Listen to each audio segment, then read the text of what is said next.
Good morning and welcome to our Victory Kids online service. I am Pastor John and this is my co-host, Chuck the Duck. Good morning and welcome to Snack Time with Chuck the Duck. Chuck, it's not snack time. Well, I'm hungry. Okay. Last Sunday at Victory Kids, we had a great time with our Glow Sunday, learning how to share the good news of Jesus with our friends.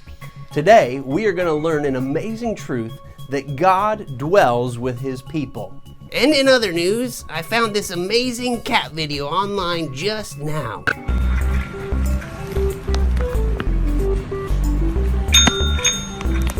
Oh, isn't he so cute? And look, now it's snack time. Chuck, that's not what we're talking about today, and no, it's not snack time yet. And in other news, I found some more Cheetos under the desk just now, so now it's snack time. No, Chuck, now it's time for us to head over to a game and then check in with Miss Debbie as we get into our big God story today. And in other news, today we are gonna build a fort and try to win some prizes. Chuck, that's not... Wait, he's correct. Told ya. We will talk about that fort challenge after these messages, so stay tuned to find out what that's all about and how you can win your very own set of magnetiles. See ya.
Hi boys and girls, welcome to my homemade tent.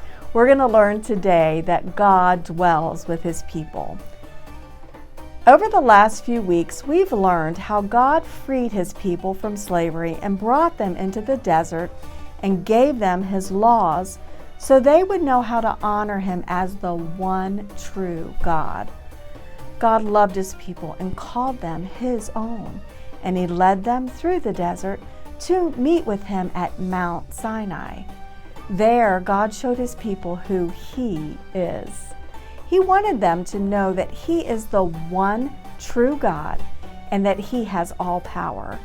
God wanted His people to know that He is their protector and deliverer. Now, as the Israelites traveled through the desert, God also desired to be close to His people. He desired to dwell with them. When we talk about God dwelling with His people, we're talking about how He comes near to His people in a very special way. Open your Bible now to Exodus chapter 25, verses 8 and 9. Then have them make a sanctuary for me, and I will dwell among them. Make this tabernacle and all its furnishings exactly like the pattern I will show you. So what's a tabernacle? Well, it's a great big tent. With the tabernacle, God would dwell with his people. Now, does God actually live in a tent or any building? Of course not, because he's God and he is everywhere. He chose to dwell among his people. His presence came into the tabernacle. That means he came close to his people in a special way to spend time with them.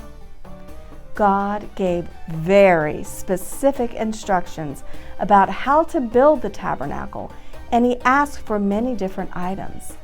The people brought fabric to make beautiful curtains to hang inside the tabernacle.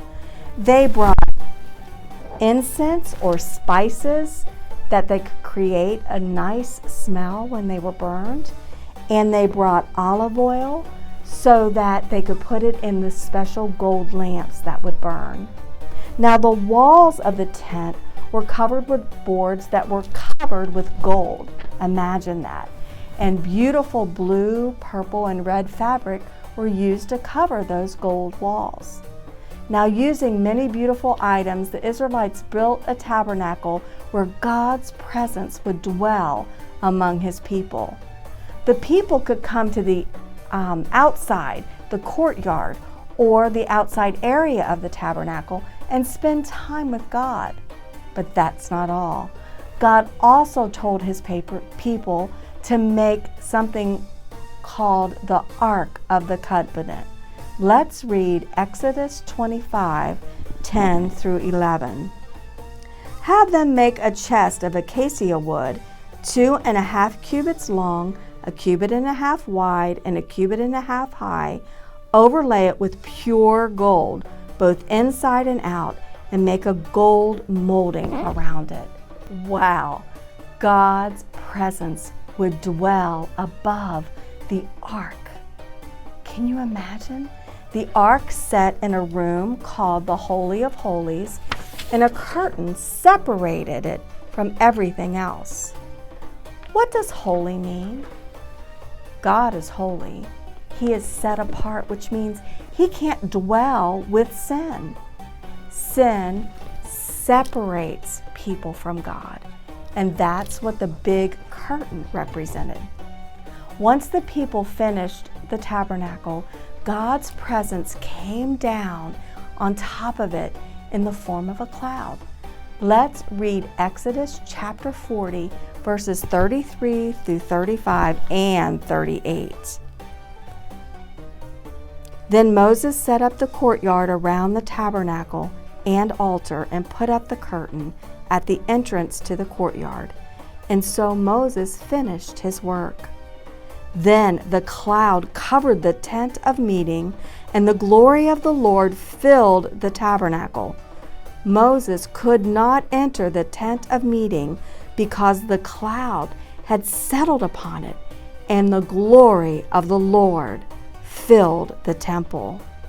So the cloud of the Lord was over the tabernacle by day, and fire was in the cloud by night, in the sight of all the house of Israel during all their travels.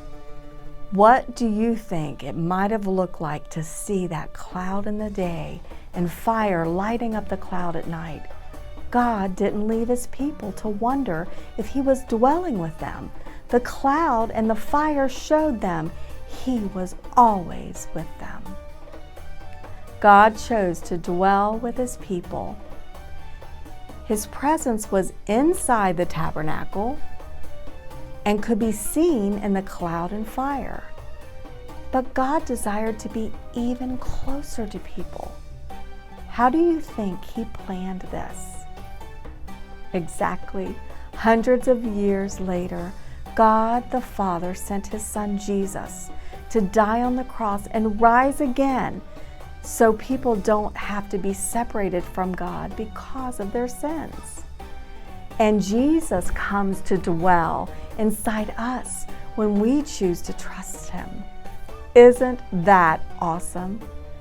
If you have asked Jesus to live in your life, to live in your heart, God dwells in you. Well, thank you for joining us for our online service today. It is so encouraging to know that God lives with His people. He dwells with us. He will never leave us or forsake us. So if you have said yes to Jesus, you've said, Jesus, I believe that you died on the cross for me. You are the Son of God. And I believe you rose again from the dead. And I ask you to come live in my life. Jesus, I give you my life. Then God lives in you. He will never leave you or forsake you. He has a great plan for your life, and that is the best news for all of eternity. But before we go today, we have a challenge for you, and you can win your very own set of magnetiles.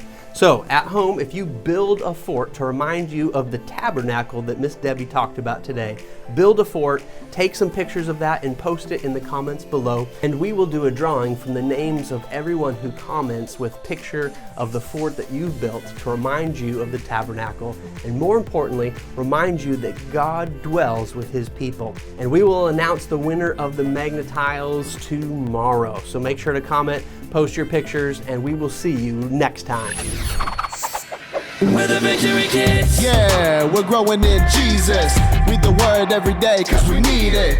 Making friends, one kid at a time, even the ones in the back of the line. We're the Victory Kids. Serving others with our gifts and talents. Put others first, yeah, that's the challenge. Reaching the world, we're making disciples. It starts right here.